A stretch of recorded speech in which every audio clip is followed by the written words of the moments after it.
Welcome back.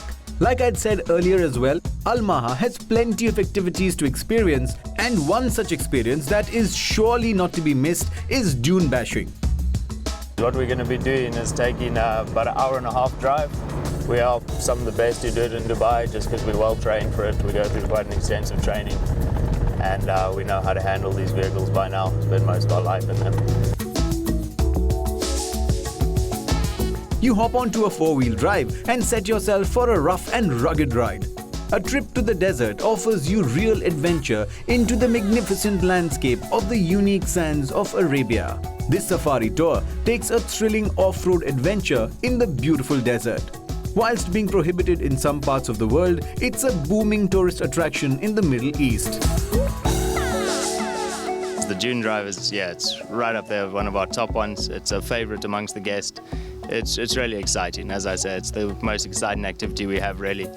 And it takes quite a bit of skill. We do train our drivers as well as we can. It takes about 2 to 3 months to get qualified to train, to drive in these dunes with guests. We are, of course, all about safety out here first, but we do like to have a little bit of fun and drive a little bit, as well as we can, let's say, out there without taking too many risks. According to me, dune bashing safari is an unparalleled outdoor activity, not to be missed when in Dubai at least, and definitely not when you're at Maha. So it's personally challenging for the guides. Of course, we all have our own little inner competitions going on, like how many times you got stuck today or whatnot. So it's almost quite challenging for the drivers. It's a skill that it's good to take in your life. The dune buggy ride, the 4x4 excursion that we just went through was an outstanding experience to be out in the middle of the desert. The dune drive was really a fun experience today. Really recommend it.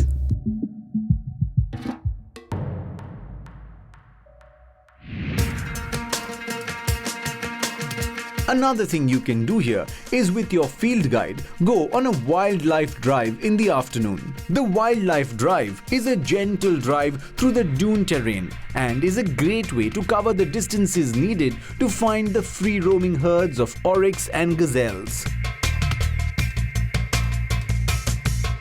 The wildlife drive is generally about an hour long, and the interesting thing about that is that we get nice and close and up close to a lot of the animals. So like your Arabian oryx and your mountain gazelles, we can get in quite a close distance and get some nice pictures about it. There's also a few little activities. We've got little dunes where we give the guests a bit of a test drive on a bit of dune driving, 4x4 dune driving. So it's a fun little activity. What you'll drive around a lot of the watering points and feeding stations to actually see the animals in their natural environment or walking around, as well as the different trees that grow in the environment and what we've naturally planted here to re-establish. And that's what you'll find a lot in the wildlife drive, also just taking in that beautiful scenery that you find around here in the desert. So if shifting from one car to the other for your activities is not your kind of thing, and you think that you want to do something where you'll need to flex your muscles a bit, loosen up, focus and hit, then this is something that you will surely like. The noble art of archery features heavily in the heritage of the Middle Eastern and Bedouin culture, and so archery is your next option.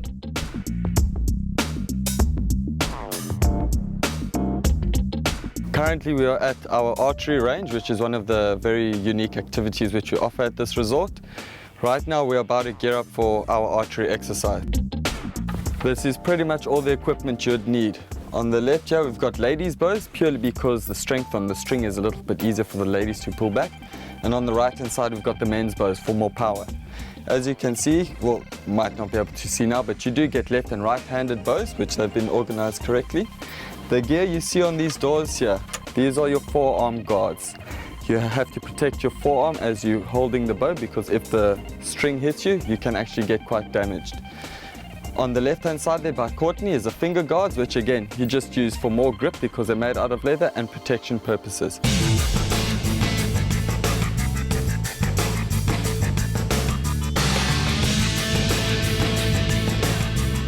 So once your safety gear has been secured properly, step up to the firing range where you'll find your carbon fiber arrows.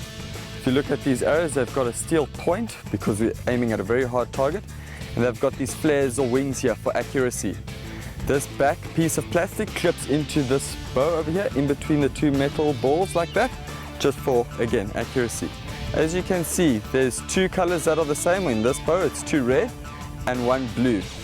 The blue kind of flare you need to point outward, because if so, it's going to hit against here, which will send your bow off in an inaccurate manner. So if you hear carefully, it will clip inside here and load it. Now your bow is ready to be fired.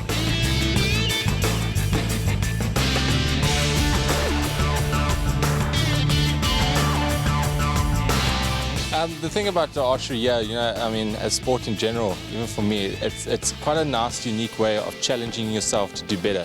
So obviously you've got your white rings, your black, red, blue, and you obviously want to try and get that yellow bullseye. So when we get guests here, it's obviously the new time, first time, some of them trying to do archery.